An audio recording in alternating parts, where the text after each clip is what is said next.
week in review, March 18th, 2024.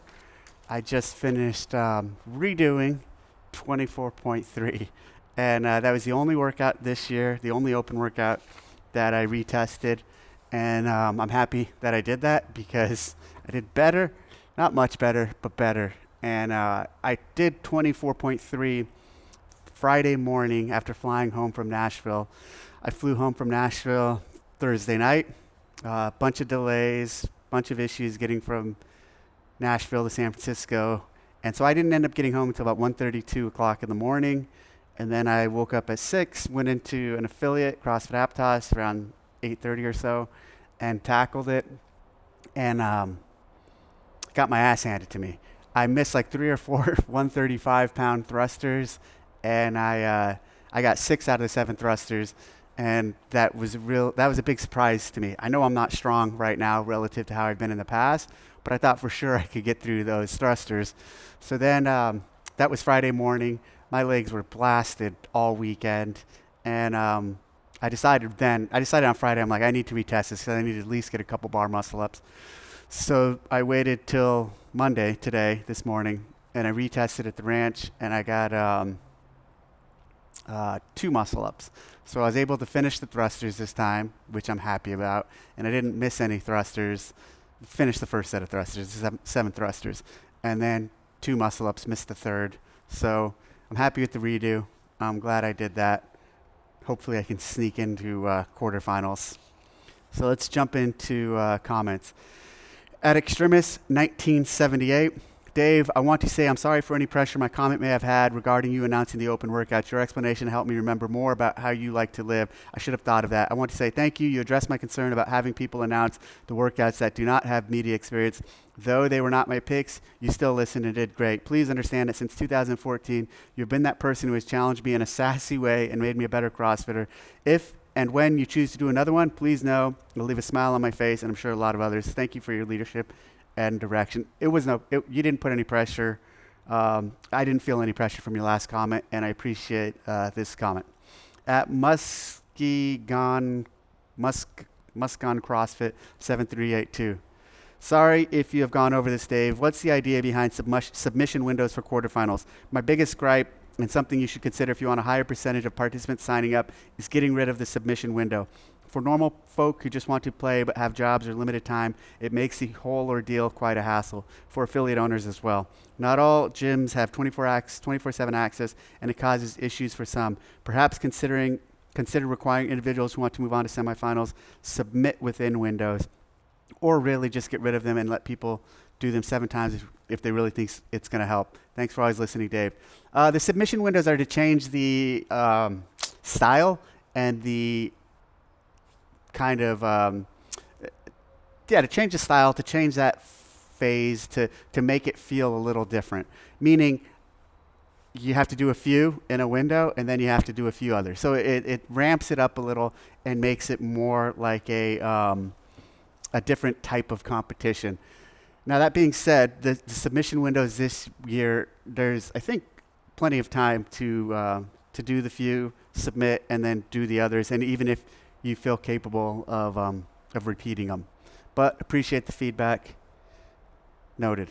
At Tom S.E.J. Nowski, 1968. In May 2021, CrossFit announced the Echo Bike as the official air bike of CrossFit. When will it show up in the open? That's funny you mentioned that. I was thinking about that this year. That's a great question. I would love for the Echo Bike to be in the open. We put the rower in the open. I don't know if there's enough Echo bikes and assault bikes in circulation or out there to make it possible. So I would love to get to a point where where the Echo bike could be in the open, but I don't know if we're quite ready for that just yet. At Dave Cosens 85. Hi, Dave. Thank you for all you do for us in CrossFit and very recently the Open. I'm an affiliate owner in Southampton, UK, and currently guiding my first intern towards being a coach. After each Saturday morning lights, kind of got a ring to it, right? We have mapped out what we have covered in line with the metabolic pathways, 10 general physical skills, and the categories from the judges course: hang, pull, squat, press, other, and made some educated guesses at what may come next. After 24.2, we hadn't tested balance and flexibility that much. It'll probably be some form of squat with an overhead lift. I guess that this isn't a question, more a note of thanks, and to highlight that the objectivity and empirical nature of what we do is such a game changer to the fitness industry, from the participants' point of view to the coaches, trainers' point of view, and outsiders' point of view. Loving the weekend review videos. Please keep them going for as long as you can. So that's funny you say that, because I think that's how I gained my passion for programming way back in the day when I first got into CrossFit. I was looking at the main site every day, looking at the workouts, and then eventually, because there were several months where I was just stalking the main site, stalking the workout of the day, the content they were putting out, prior to even diving into doing the methodology. And once I did, I started really paying attention to the programming. And I started playing this game where I try to pick what's coming in the next few days. And I eventually got pretty good at it. You could see the movement patterns, and even like you're suggesting here, you can kind of narrow down and figure out what's coming. So I did that with programming. I did that with just main site programming. Definitely doing it with the open and other events is a fun test and way to play with your education and programming and in this world. And I will say this too, last year even I had the programming team analyze some of the open workouts and pick what they would have done different or how they could go going forward. So doing those exercises and games are a good tool to build knowledge of programming and the skill. At Rich Matthew 751, hey Dave, last year when 23.3 got leaked, you said what a shit show. What are your thoughts on this year's leak of 24.3? So that was actually not last year. I think it was in 22. And when I said that, I meant more towards everything going on. Like I had just been fired too. What are my thoughts on this? Yeah, it sucks. We fucked up. There's more to it that we need to look into. And I don't have much to say in terms of the details of it at this point, but yeah, it's not good. All right, let's go on. At Matt, watching my dog on my camera up there. So whenever I look up there, I have a camera system, and I see her over there across the fence. I got to get her in a minute. At Matt Milk Correct 4354. Love the open so far. All the workouts have been fantastic. To us, athletes aren't the elites. Thank you. At Rich Matthew 751. Hey Dave, I think that the next week it is imperative for you to cover CrossFit's decision to allow Emily Claw to retain her number one score for 24.2 and the thought process behind it. For one, I for one think it's one of the worst decisions CrossFit has made in a while, and you all don't understand the implications this will have moving forward. It is now CrossFit's position that we're going to trust any score that is put on the leaderboard at face value. And it doesn't matter because it's just the open. Next week, when someone enters a top score for 24.3 that has no video proof, we're going to hold the same standard and allow them to keep their winning score based on Trust Me Bro info. So what this is really about, what it is in regards to, is the payment that we give out. So we don't look at all the videos because we obviously can't, but the people who want the money for the top score for that workout have to submit a video. And to get the money, we review the video. So she doesn't have the money, or I'm sorry, she didn't have the video, so she doesn't get the money. But we have to assume, and this is part of the game, there's judges, and that's our rule. We have to assume her judge did everything right, just like we're assuming the judge for several hundred other thousand athletes did everything right. And so we can't not let her score stand at the top. But what we can do is not give her the money, the payout. And so that's what that's about. And in Tudor's case, I think that's his name, he had the top score. He submitted the video to get the money. And once you do that, then we can look at it and say, well, wait a minute, there's some stuff that we don't agree with, or not that we don't agree with, some standards that you didn't hit, so you're not eligible for the prize. So that is a little explanation of why that happened. At the active life, much of the criticism is excessive and nitpicking. Some of the criticism is not. I appreciate that you've always addressed it, even when I have disagreed with how you've done it. What I consistently saw that led me out of the CrossFit community was complete disregard for all of it, dismissing it as trolling or attention chasing. Some of it is, much of it is not. I contend much of it is. I contend more of it is than some of it is not. That's me speaking now. Personally, this is him speaking now. Personally, I miss the days of forging elite fitness, turning 7s into 10s, and the mantra of like that, but better. Sean Pastich. Thanks for your notes, Sean. Good to hear from you. The days of forging elite fitness, or that tagline, I miss it too. I think it was powerful. I think it was really important for differentiating us from everyone else. Turning 7s into 10s. That's funny. I forgot all about that video. If you guys are interested, Google it. It's an interesting campaign we had several years ago, turning 7s into 10s.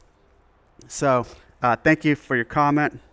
What I consistently saw that led me out of the CrossFit community was complete disregard for all of it, dismissing it as trolling or attention chasing.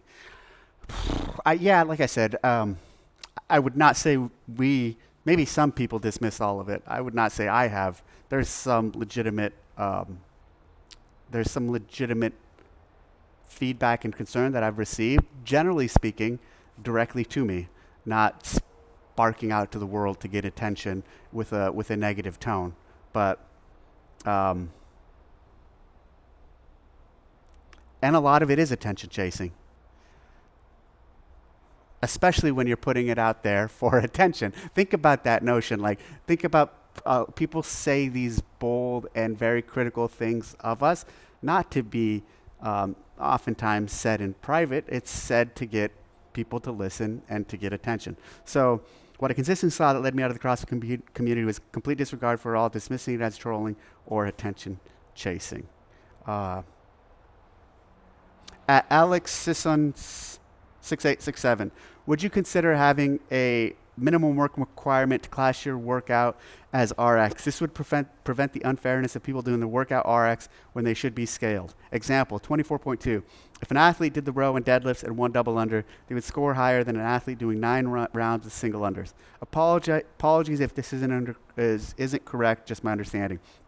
As a coach, it's hard to sell the idea to an athlete to push a workout scaled when they could coast an RX workout and score higher. Just an idea. Good idea. I think it depends on the context and the type of workout. The interesting thing with what you just described is, so some athletes doing 9 rounds with single unders is appropriate for them in their journey. Others doing a set of row and the deadlifts, and then trying and fighting to get their first double unders or a few double unders is also appropriate for that person's journey. So it all depends on the individual, in my opinion. At Sean Foster 4506, please start enforcing standards. Why do you suck at your job so bad? I'm trying, man. I'm trying. At Bill 4477, the reason the guys' scores are better is because the row was not the same. The row was the same, not the deadlift. So that's a statement to last week's 24.2. The row calories being the same, or the row distance being the same, relative to that wasn't scaled where the women's deadlift was scaled.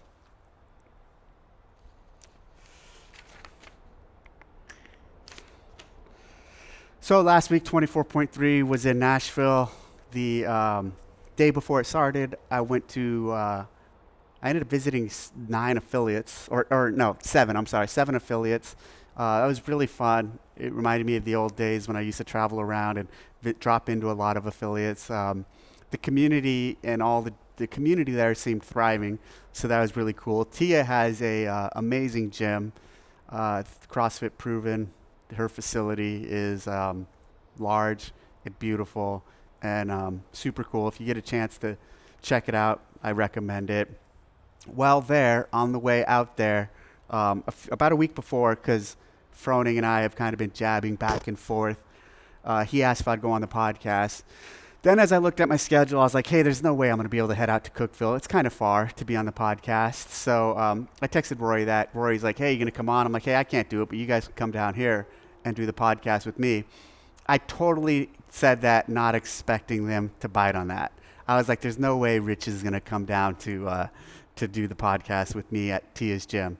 So Rory said, okay. And I was like, fuck, they called my bluff. So the next day, Rory hit me up again and said, hey, we're going to do this? I said, yeah, come down to the gym and we'll film it. Come down to Tia's gym. And so they did. And we did the podcast, and it was a good, very good podcast. I really respect Rich Moore and Rory and Scott for actually putting in the effort to come down there and to talk to me one-on-one like that, or one-on-three. It was a great move of them that showed a lot of integrity, and I appreciate that, and I think we're all good. Here's the thing with what we're going on there too. Like, people take a lot of jabs at us. People take jabs at us all the time. Almost 90% of the time, and someone might disagree with this, I don't jab back. I just see it and it rolls off my shoulder. In this case, I saw it and it was amplified, and I talk about this a little on his podcast, and there's going to be times I'm going to jab back. And this one was not punching down either. Oftentimes when I jab back, I'm looking at who's doing it, and I'm like, it's not even worth it. I'd be punching down. This one's a little more level. So I threw some jabs. And I will do that, and I'll do that occasionally to defend CrossFit, to defend myself. I feel like there was a period where I was really quiet and never got involved in any of it. When there's criticism of us for decades, for a long time, I never defended myself, and I learned a lot from that. And at this point, I feel like if there's plenty of circumstances where if you don't defend yourself or set the record straight, nobody's going to do it for you. Not every case, in a lot of times. And so sometimes I'll decide to speak out and correct situations or even put my side of the story out. And that's kind of what the point of me doing the Week in Review for the last, couple of years has been, is like, I didn't want to do something like this. It does take me out of my comfort zone, but it does allow me to speak to the community. And in cases like the Froning thing, put my side out for, or my thoughts to something that was said. But again, like, Rich and I have a long history. We're really good friends, and I really like that move that he pulled. He and Rory, I really respect that a lot and appreciate it. So that was stand up of them. So we did that like 12:30 or 11:30 to 12:30, and the announcement was like 30 minutes later or an hour later, and finished that. Then I kind of went back, and I had that little role in the announcement where I was just going to toss to Jocko. And like 30 minutes before the announcement, someone comes up to me and they're like, hey, look, someone from my team, Dave from my team, comes up, and he shows me a post, and I see like workout descriptions. I didn't even look at it. I go, is that the workout? And he goes, yep.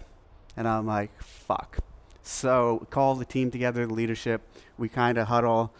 Asked what happened. Someone said we made a mistake, and said, okay, let's move forward. We got to go on with the show. And so then went back and just started prepping for the show. That really got in my head. I was really bummed by that. And I was actually supposed to leave Nashville the next morning, but ended up finishing the announcement. I actually almost thought about last minute pulling out and just like, fuck it, I don't even want to, let's just toss straight to Jocko. But I had to clear my head, I had to rally, and then do the one line I had, and then conduct the show. I was happy with the show, I was happy with how everything went, and then afterwards kind of had this little funk just because of what had happened. And it was interesting, even when it announced, when I was in the venue, like everyone was there. Like obviously Froning was there, T was there, and you just see everybody like looking at you, or a couple of people made comments like, oh, sorry, man, that sucks. And so it did suck. And then afterwards, like I said, I was supposed to fly Friday. I was going to go to my friend's house Thursday night. They have a horse ranch, and I was going to have a little get-together with some people and barbecue and hang out. But at the last minute, I'm like, fuck it, I want to get out of here. I just want to go home. And so I changed my flight to that Thursday night. I found a flight, and I just went to the airport and was really just kind of bummed. And so got on the airplane and took a 5-hour flight or whatever, 4.5-hour flight back to San Francisco. And on the flight, it's interesting. I was not in a good headspace. I was just sitting there. And I actually had a middle row seat because I booked the flight so last minute. And Yeah, I had a middle row seat, so that sucked. Sitting there, and what do I do on flights when I fly? I read. And so what am I reading? I'm reading the Bible currently. And so I didn't feel like reading, and I didn't feel like reading the Bible because you gotta focus and you gotta go in and you gotta really like dive into it. And so I sat there for about an hour, hour and a half, couldn't fall asleep. I was watching two different movies from people sitting in front of me. One person was watching The Sopranos, and one person was watching Inside Job with Denzel Washington, kind of bouncing back and forth. I didn't want to actually select a movie for myself, just watching those movies with no sound. And then I was like, all right, I'm going to watch it, or I'm going to read. And so I started reading the Bible, and then like 30 minutes later, 40 minutes later, I stopped, and I was like, okay, I feel good. I feel great now. I'm not bummed out. Everything's like okay.